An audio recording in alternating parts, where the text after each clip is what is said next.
सध्या बांधकाम व्यवसायावर मंदीचं सावट असून पुण्यामध्ये हजारो घरं पडून असल्याची चर्चा आहे।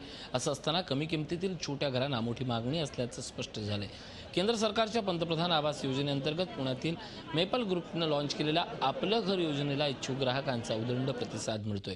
अल्प उत्पन्न गटासाठी परवडणारी घरं असं या योजनेचं स्वरूप आहे। त्यामुळे केवळ 5 लाखात आपलं घर अशी जाहिरात झळकताना ग्राहकांनी या योजनेमध्ये अर्ज भरण्यासाठी रांगा लावल्यात। अवघ्या 2 दिवसात पुण्यातील 10,000पेक्षा जास्त लोकांनी घर विकत घेण्यासाठी नोंदणी केल्याचा दावा मेपल ग्रुपतर्फे करण्यात आला आहे।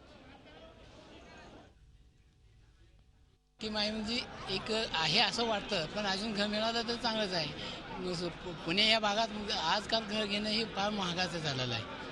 तेवढ्यात हे जी स्कीम आली एक चांगल्या पद्धतीने स्कीम आहे, जर मिळाली तर चांगलं होईल। आणि हे जे त्यांनी नियम अटी सांगितल्यात, आधार कार्ड पॅन कार्ड वगैरे आहे किंवा त्यांचं पुण्यात किंवा अख्ख्या भारतात कुठं ही घर त्याच्या वैयक्तिक नावाने नाही पाहिजे किंवा त्यांच्या मिसेसच्या नावाने नाही पाहिजे, हे एक अट आहे।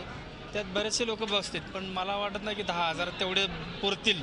जेवढं एकदम लक्झरी नाही म्हणते, स्पेशियस नाही म्हणतात, पण जेवढी गरज आहे तेवढं आम्ही देतोय।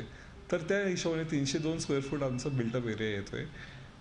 जर समजा कॅल्क्युलेट केलं की मी सुद्धा ह्याच्यात माझं प्रॉफिट ऑफ मार्जिन कमी करून सगळ्यांना घर हवं आहे, कारण माझं पण एक स्वप्न आहे की सगळ्यांना प्रत्येकाचा हक्काचं घर असायला पाहिजे, त्यांचं स्वप्न पूर्ण व्हायला पाहिजे।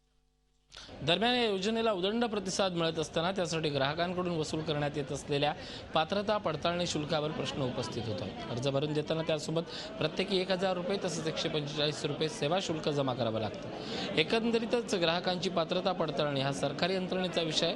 दुसरं म्हणजे ही रक्कम नॉन रिफंडेबल म्हणजेच परत न मिळणारी आहे।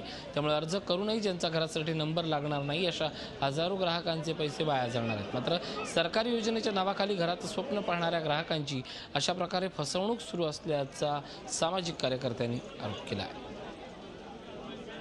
सगळे फॉर्म्स हे विनामूल्य उपलब्ध आहेत। एवढंच नव्हे तर याच्यातली जी क्रेडिट लिंक फॅसिलिटी आहे, याच्यामध्ये शासनाच्या वतीने जर NGOने अर्ज भरून घेतले तर त्यांना शासनाच्या वतीने प्रति फॉर्म 250 रुपये दिले जातात। असं असताना याचा अर्थ शासन कोणतेही शुल्क याच्यावर आकारत नाही। असं असतानाही महाराष्ट्रात अनेक ठिकाणी या योजनेच्या नावाखाली जाहिराती केल्या जात आहेत, लोकांकडून पैसे उकळले जात आहेत, ते पूर्णपणे बेकायदा आहे। झी 24 तास रहा एक पाऊल पुढे।